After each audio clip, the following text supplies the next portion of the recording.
I feel like we were successful in getting the meeting to a place where we were getting the talking points we wanted.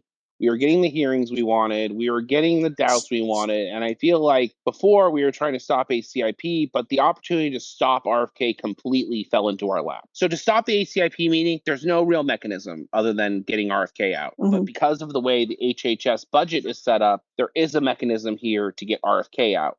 And that mechanism is Congress getting him on perjury, which he's already done. I mean, did you see that one woman's face basically explode? But then 2 weeks ago, you fired all 17 experts on that very committee. Mr. Secretary, question for you. Did you lie to Senator Cassidy when you told him you would not change this panel of experts?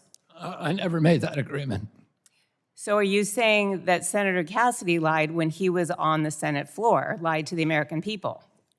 I didn't see that statement by Senator Cassidy. I've only heard it from you. But if he said that I agreed to it, it would be inaccurate.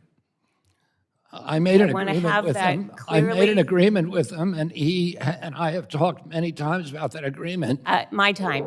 I'm inserting into the record the following copy of the website, May 12, 2025, COVID-19 vaccines and vaccinations, Mr. Chairman. Without objection. It appears CDC was not consulted, given that it took days for them to update their immunization schedule to reflect your new policy. I'd like to insert into the record a Washington Post story reiterating this. CDC blindsided as RFK Jr. changes COVID-19 vaccine recommendations. Without objection. Okay, once again, yes or no? Did you consult CDC before changing vaccine policy related to COVID-19 vaccine as it relates to pregnancy? We absolutely consult CDC on every policy regarding vaccination. Okay, it's different than what... I'm sorry, like her face like about popped off. She's like, are you kidding me? So what's happening with the HHS is they're trying to restructure large parts of the organization, and it does need restructuring, just not by these idiots. The big thing is that they're proposing all this stuff, these major changes, and they're all on the basis of what we would call good faith. Now, I put out an article about this. It does have contacts, and we're going to put out something a little new that explains it a little bit more in depth in a post-ACIP world.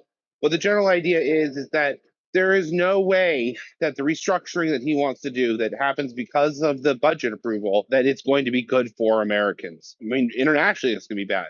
Not funding Gavi. Unless you happen to be a wellness grifter, it'll be good for you then. Do you sell wearables by any chance? My vision is that every American is wearing a wearable within 4 years. The Surgeon General sure does. Yeah, she sure does, doesn't she?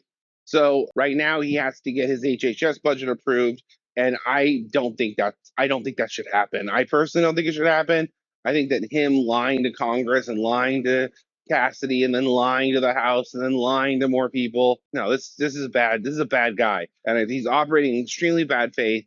And this is going to be the big push. So for like the next week, we have a little bit of a window here.